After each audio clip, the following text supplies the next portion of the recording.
Thanks, Betsy. Appreciate you being here today in the show, and just want to get your insights on the Pork Powerhouse 2020, what you've seen, but also, for those that don't know you, if you can share your background in your career so far. Sure. So I'm Betsy Freese, and I have been with Successful Farming magazine as an editor for 36 years. And I've been covering the swine industry the whole time. Now the Pork Powerhouses report, which is a ranking of the largest producers in the U.S., and it depends on the year. Sometimes I rank the top 25, sometimes I rank the top 40. This year I ranked the top 40. It depends on what kind of data I have. Mm-hmm. But I've been doing that now for 26 years. So I have sow numbers on the largest producers for, going on 3 decades. So it's fun. I enjoy it. Every year it's a different story, frankly. Yeah, I love that. What's been for you some of the biggest insights as you look over the decades? I started in 1994, and at that point, the industry was really expanding rapidly. Some very large farms were being built with investor Wall Street money. Mm-hmm. And so we were just interested in taking a look at how many sows do these people have. Of course, the number of sows at that time would seem small today. But during the 90s, the largest producers were based in North Carolina for the most part, although there was growth in the Midwest. And then the market crashed in 1998, and then that's when packer consolidation started to happen. So Smithfield Foods bought the largest pork producers. They bought Murphy Farms, they bought Carroll's Foods, and a few others. So then, since then, Smithfield Foods has been the largest pork producer in the U.S., and they've only grown since then, really. Wow. And then let's see. So if you come now to 2020, and the current report, Betsy, what any surprises there, or what's being your takeaway as well? Well, I think this is a real crucial year for the swine industry for many reasons, but for the first time in 10 years, the sow numbers actually dropped for the largest, my Pork Powerhouses ranking. Mm-hmm. That has only happened, I believe, once before in the 26 years. We had a decrease in sow numbers in 2010. It just wasn't a very profitable time, so some people cut sow farms. But it's been growth since then, and in fact, the industry was expanding rapidly leading into the coronavirus pandemic. So I would say when everything just went to heck in a handbasket, you can use a lot of different terms, but the pandemic really forced some people to decide, this is it, I'm out. If you had facilities that were old and you had reoccurring disease breaks in your sow herd and that kind of thing, it seemed like a pretty good time just to throw in the towel. And so we saw a lot of producers basically closing some sow farms. They're older farms, they're more disease-prone farms. They have closed, and a lot of that has happened since March. But we do have, so on my ranking, I show 61,000 sows drop this year versus last year. Now, keep in mind, it's actually more than that because Maxwell Foods had 50,000 sows about, and they are done as of, their last sows are going to farrow in December. So I went ahead and took them off the list. So you could add, you could add another 50,000 sows to that. So over 100,000 sows really are out of the industry. And then you have somebody like 𝗕𝗄𝗄 down in Guymon, Oklahoma. They're also out. They had 15,000 sows, which is enough to really make the top 40, but it's still 15,000 sows. And on the Maxwell case, I don't think I know all the details. It was just more from a financial standpoint for them. They had sold a bunch of sows, I think 30 or 40,000 sows to Clemens Foods, the packing company Clemens. They had sold those a year ago, and they were looking to sell their sows. So they actually, were trying to find a buyer already. And I think when the pandemic hit, they just said, forget it. We're just closing up. They're actually involved. They turned around and sued Smithfield Foods after announcing that they were closing their sow farms. Getting out of the hog business. They are suing Smithfield, saying that they really something to do with contracts and that they didn't have a fair tract. Oh, wow. Wow. Interesting. Well, and if you look at I guess one question is, what was the one production system that grew the most? And on your top 40, so they grew the most and also that reduced the most. I guess Maxwell might be one, but the next one. Well, I'm looking at the list now, and Smithfield Foods actually dropped by 15,000 sows. Percentage-wise, that's not as much as others. Percentage-wise, some of the smaller companies, if you have 28,000 sows and you drop to 21,000, that's a higher percentage drop. But right. Mash-offs also dropped. They dropped from 195 to 187. And then Prestige Farms dropped from 185 to 178. So some of those larger firms are just, they're just cutting back. Now, if you look at two systems that grew, you've got the Carthage system, which is a veterinary-based management system, and then AMVC Management Services, another veterinary-based system. They have grown, and that's kind of along the trend of just people using these veterinary management companies to take care of their pigs, whether it's Pipestone, Carthage, or AMVC. Those are the largest. But that's a trend. And then you look at, there's a group on here called the Allied Producers Cooperative. And this is a group of about 13 different family farmers, independent farmers. And they had last year a total of 102,000 sows. They're based in Iowa.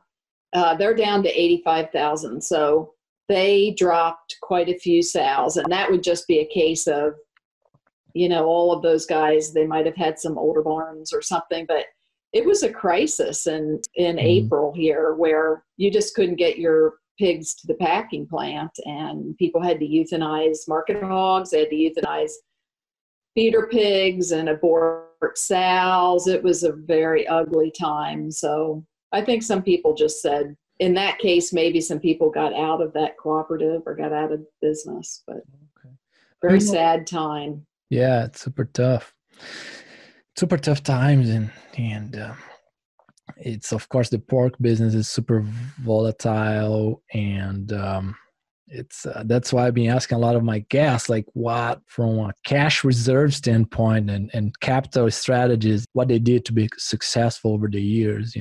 Something that I kind of like to learn about.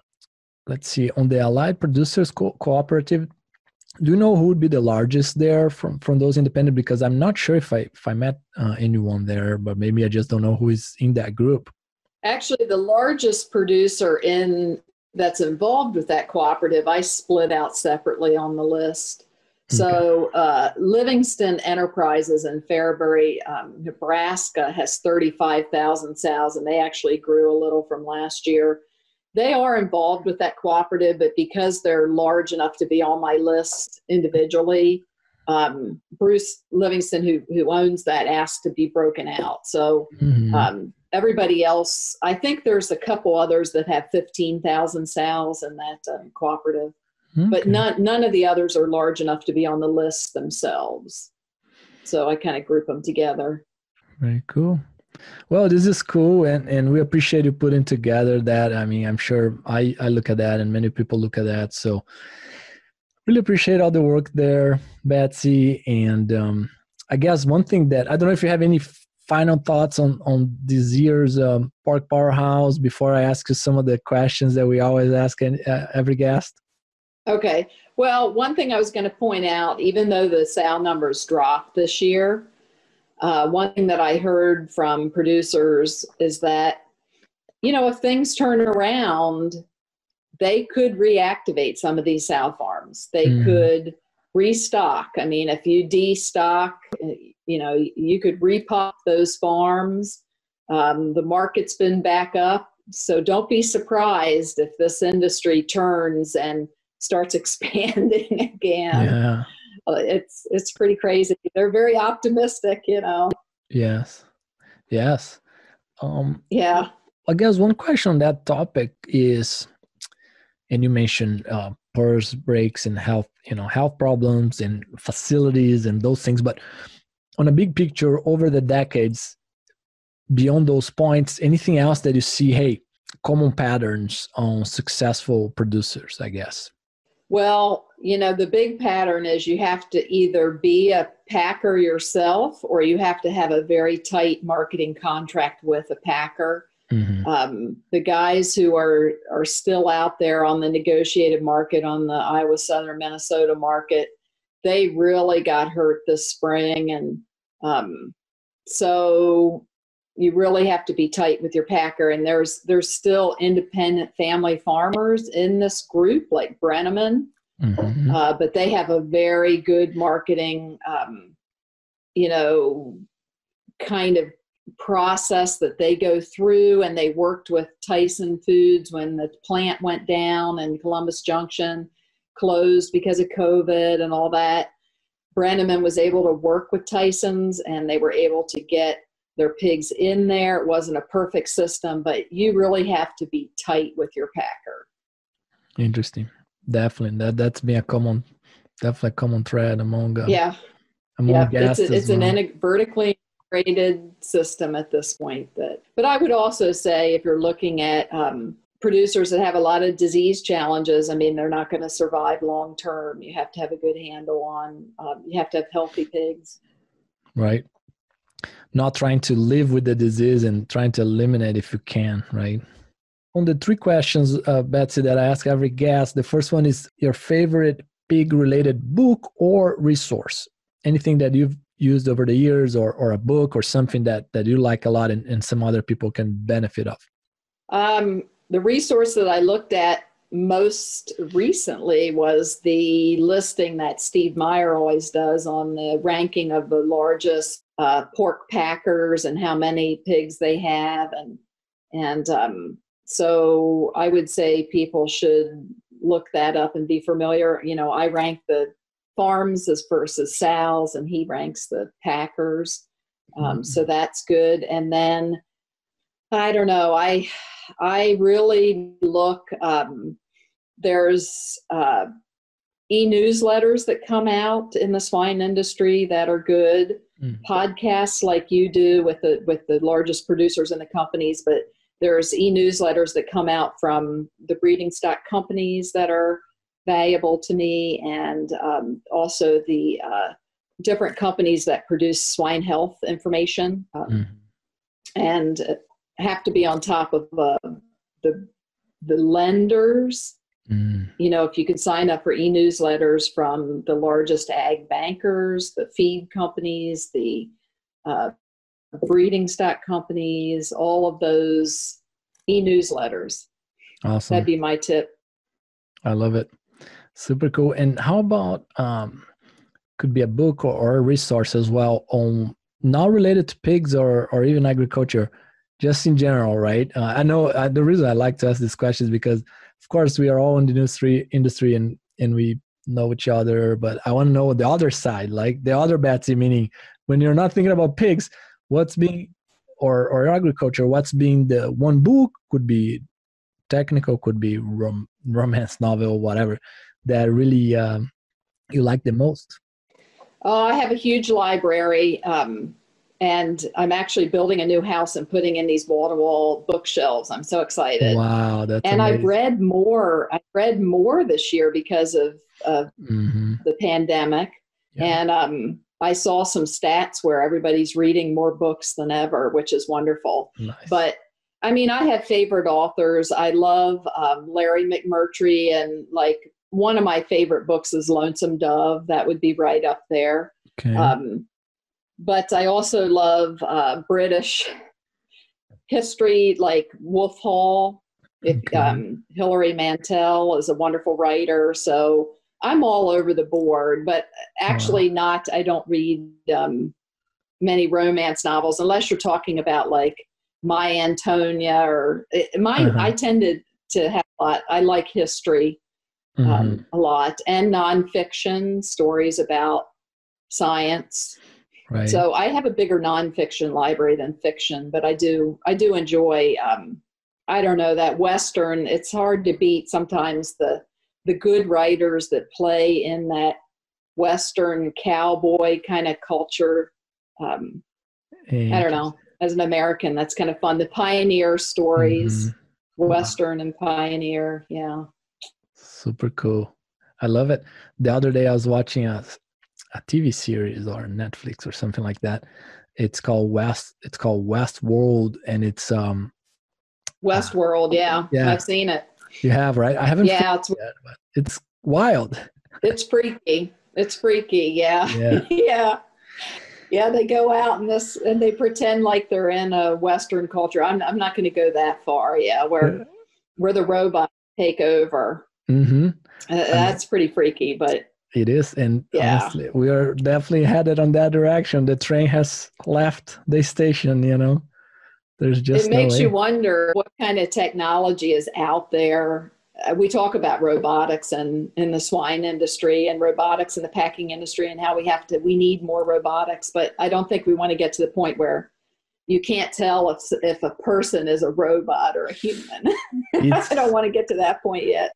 I know, right? But the cool thing and argument behind that is that I think we all agree that if you go back 20 or 30 years and you look today, you know, video games are getting better every year or something. I don't do, right? Or even the technology in general is getting better. Okay. So if you assume any rate of improvement could be 0.01% over a long period of time, it's indistinguishable from reality.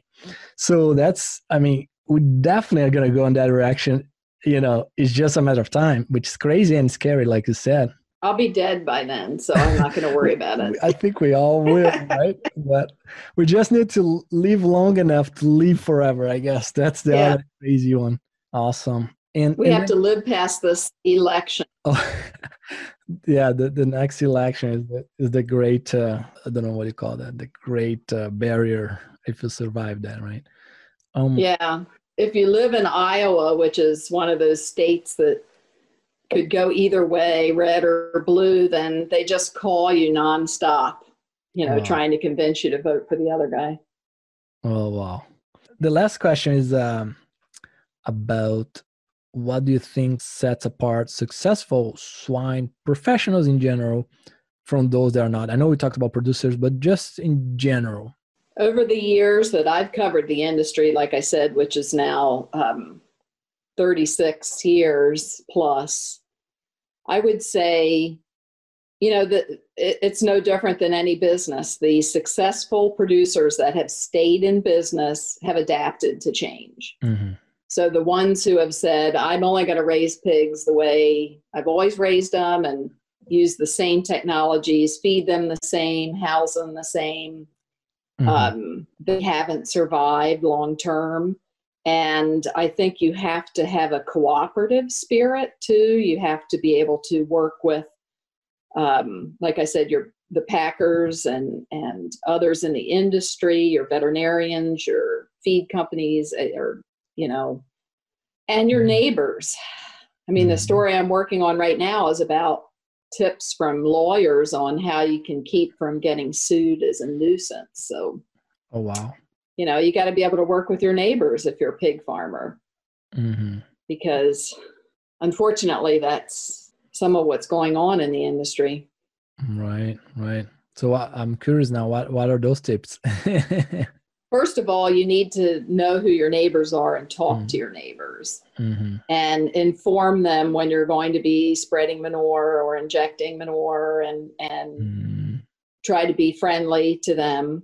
and also be careful where you site your facilities. It's pretty basic stuff, but you also have to be up on new technology. You may not use all that technology, but you need to be aware of what it is. You need to research it, and you need to have a reason why you're not using that technology on your farm, so that if you are sued, you can say, look, I researched manure covers for my lagoon, let's say, but it's too cost prohibitive or whatever. But you need to be aware, like I researched odor control methods, but it would cost $100,000 and that's too cost prohibitive, or that kind of thing. So, or it wouldn't work because I live in Minnesota, it gets too cold, or whatever the reason is, you need to research it.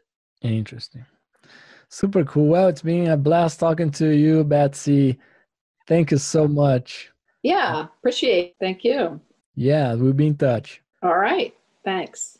Imagine if, with a few key concepts, you could have the potential to create a massive positive impact by bringing from hundreds of thousands to millions of dollars for swine producers.